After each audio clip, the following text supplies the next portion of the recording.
Hello everyone, and welcome back to our English learning series. Today, we're diving into a super important topic that will make your English sound much more natural and correct: verbs and tenses. So, what is a verb?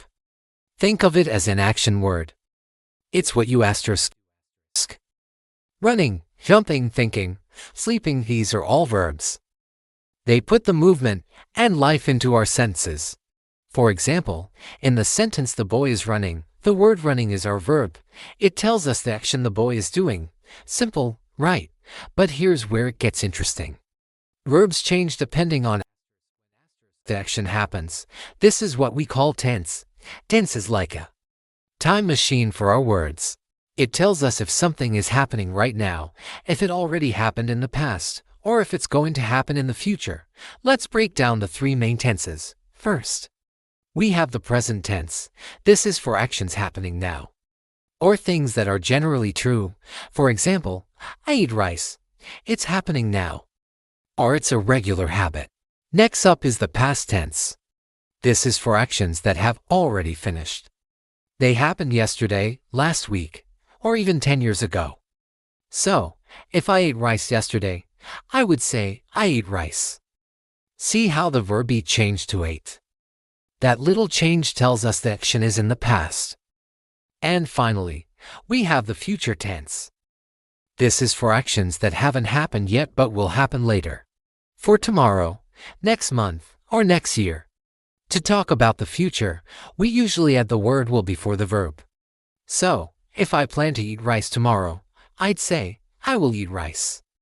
Let's look at this on a timeline. We have the past, what happened before. The present, what's happening now. And the future, what will happen later. So, I eat, and I will eat.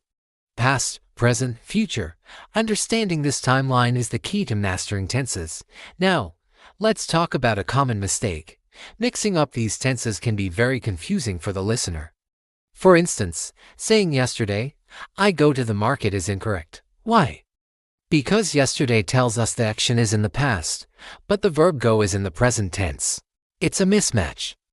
The correct way to say it is yesterday, I went to the market. We need to use the past tense form of go, which is when. Always make sure your time word, like yesterday, matches your verb tense. Let's look at another example, this time with the present tense. Kiamiko is reading her book now. The word now tells us the action is happening at this very moment. The verb form is reading is called the present continuous tense. We use it for actions that are in progress right now. You can't say Kiamiko read her book now because read in this context. Pronounced read is past tense, so, for ongoing actions. Remember to use is or plus the ing form of the verb.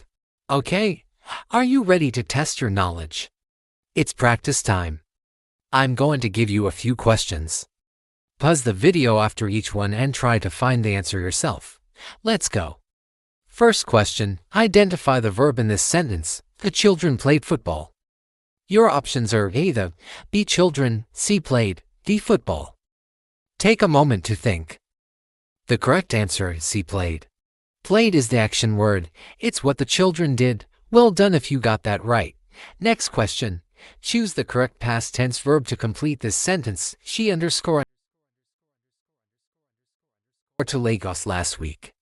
Your options are A, travel, B, travels, C, traveled. D, will travel. The key here is last week, which tells us it's in the past. So the correct answer is C, traveled. She traveled to Lagos last week. Ready for another one. Which of these sentences is in the future tense? A, we are studying. B, we studied. C, we will study. D, we study.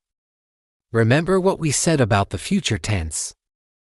It usually has the word will. So, the correct answer is C, we will study. That's an action that is going to happen later. Alright, last one. This one is a bit trickier. You need to correct this sentence tomorrow. I ate breakfast early. Your options are A, tomorrow. I ate breakfast early. B, tomorrow. I eat breakfast early. C, tomorrow. I will eat breakfast early. D, tomorrow. I eating breakfast early. The word tomorrow signals the future. The verb ate is past tense. So that's a mismatch. The correct future tense form is will eat. So, the answer is C, tomorrow. I will eat breakfast early. Fantastic job, everyone. Understanding verbs and tenses is a huge step towards speaking English fluently and confidently. Keep practicing, and you'll get the hang of it in no time. In our next video, we'll continue with this topic and talk about keeping your tenses consistent throughout a story. You don't want to miss it. Thank you so much for watching and learning with me today.